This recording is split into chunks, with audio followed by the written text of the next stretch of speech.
d'anarchie, ça vaut rien de politique, de hommes déshabillés, de drogue commandée, d'amour et de tuer.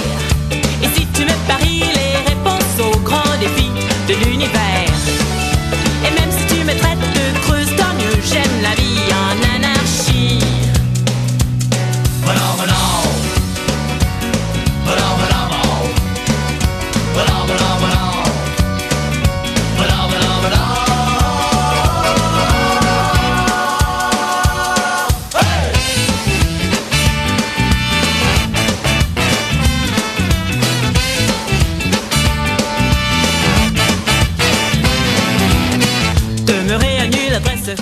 Mon nom est Mélanie, je suis une travailleuse autonome, je suis maquilleuse et coiffeuse. Je travaille principalement sur des shootings photos, mais je fais aussi un peu de coiffure à domicile, je me promène chez les gens, j'en fais un peu chez moi. Je fabrique des dreads synthétiques, je pose des dreads synthétiques, je fais des dreads naturels, je les entretiens, je les répare. Donc je fais beaucoup de choses, je fais même un petit peu de couture, quelques contrats, modifications de vêtements. Donc oui, on peut dire que je suis une artiste, je suis aussi musicienne. Donc le tableau est plein. Okay. Je dirais que c'est particulier parce que ça va dépendre un peu de la mode ambiante, donc la mode du moment. Ça m'inspire un peu, mais j'embarque pas dans le mouvement fashion. Je trouve ça très joli, mais sur moi, c'est pas moi. J'aime bien mixer un peu les looks punk, un petit peu grunge, un petit peu hippie, les couleurs, les textures. J'aime mélanger le carotté, le fleuri, le picoté. Ma mère a passé ma jeunesse à me dire « On met pas du fleuri avec du carotté, ça se porte pas ». Je sais pas si ça m'a poussé à le faire encore plus, mais c'est quelque chose qui m'inspire beaucoup. Ouais. C'est sûr que c'est des looks qui vont être construits souvent à partir de soit vêtements usagés, reconstruction de vêtements. C'est très DIY, donc do it yourself. Il y a beaucoup de vêtements qui sont modifiés, donc on achète un vêtement qu'on aime. Par exemple, ce que je porte maintenant, c'était un chandail à manches longues qui m'a été donné par ma mère parce qu'elle ne portait plus. J'ai décidé de couper les manches, de me faire une ouverture en avant. Donc ça, c'est très punk rock, c'est très DIY, on modifie. Ça m'arrive par exemple de fabriquer des macarons à partir de bouchons de bière, des trucs comme ça. Donc c'est très do it yourself, ça c'est très très très punk.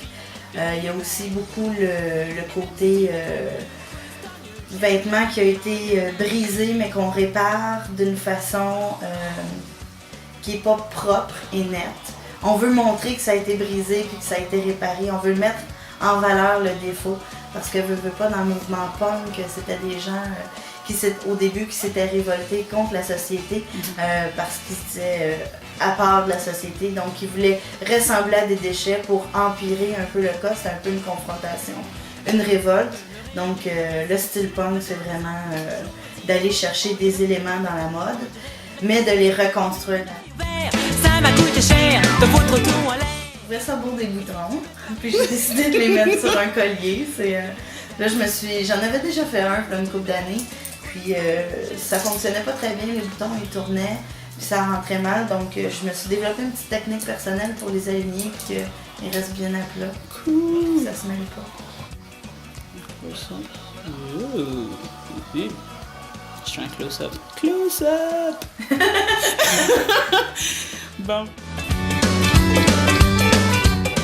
Donc, il n'y a pas de différence dans la mode punk entre les plus minces et les plus grosses.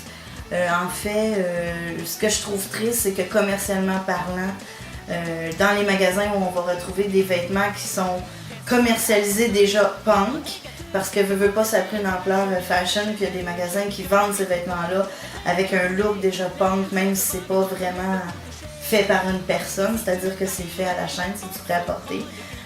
Ces magasins-là, souvent, moi j'en connais pas qui vendent des vêtements plus size. Donc je dirais que la plupart du temps, les filles que je vois qui ont des tailles fortes, qui sont d'un style punk, on le voit vraiment, là, le vêtement qui était un vêtement régulier, donc acheté peu importe où, chez Walmart, chez Additionnel, qui a été coupé, qui a été arrangé, donc les gens dans la culture punk vont vraiment là, aller travailler sur leurs vêtements.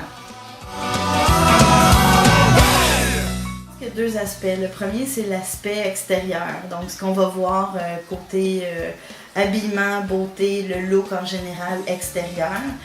C'est sûr que, étant donné que je suis une personne colorée, quand je vais à un endroit, surtout si c'est un endroit où les autres gens en général ne sont pas colorés, je crois que je me démarque de la masse parce que justement il y a beaucoup de couleurs partout. Mon style est particulier parce que j'ose être moi-même puis vraiment m'habiller comme je veux, me coiffer comme je veux, sans me mettre de barrière, de me dire si j'ai tel style, c'est un peu osé, c'est pas accepté. Je pense pas à ça. Je pense que ce qui est important, c'est que moi je m'accepte puis c'est la seule chose qui compte. Ensuite, il y a le côté interne, donc à l'intérieur de moi. Je crois que le fait que je suis très ouverte aux autres, je suis chaleureuse, je suis bien dans ma peau, ça compte pour beaucoup.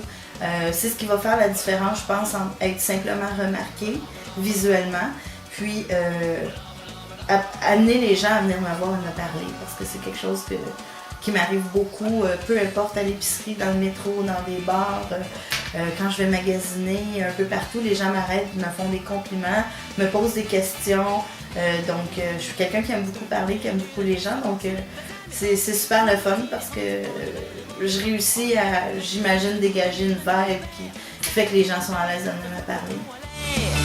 Et si tu me paries les réponses aux grands défis? C'est peut-être une question de démystifier les rondeurs.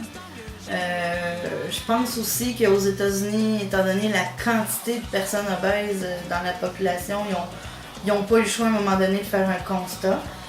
Pour ce qui est de l'Angleterre, ben, ils ont toujours une longueur d'avance sur nous sur la mode. C'est sûr qu'ici, Montréal, on est pas mal la seule plaque tournante de la mode qui est quand même, disons-le, petite, mais au Québec. Donc les boutiques, c'est plutôt des petites boutiques individuelles. Les chaînes ne sont peut-être pas intéressées, question de marché, à dire que le Québec vaut la peine d'être investi de ce côté-là. Donc les compagnies ne doivent pas trouver que ça vaut la peine de venir s'installer au Québec et de développer le marché parce que je ne crois pas que le Québec au complet envoie un message qu'on a ce besoin-là. Ça semble venir surtout de Montréal.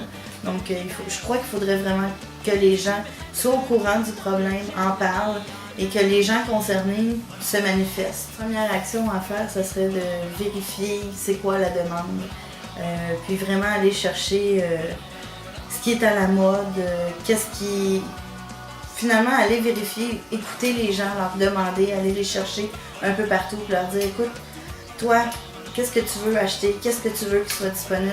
Vraiment aller étudier ce côté-là. Et parce que je pense que de la mode plus 16, il y en a déjà, c'est juste de savoir qu'est-ce qui fonctionne, qu'est-ce qui fonctionne pas. Donc, commencer le travail finalement, puis pas attendre qu'on soit les derniers à se dire bon, on va le faire parce que tout le monde le fait. Puis vraiment aller de l'avant avec ça. Merci beaucoup, Mélanie. Alors, c'était Mélanie Dion pour Queen Size Flavor.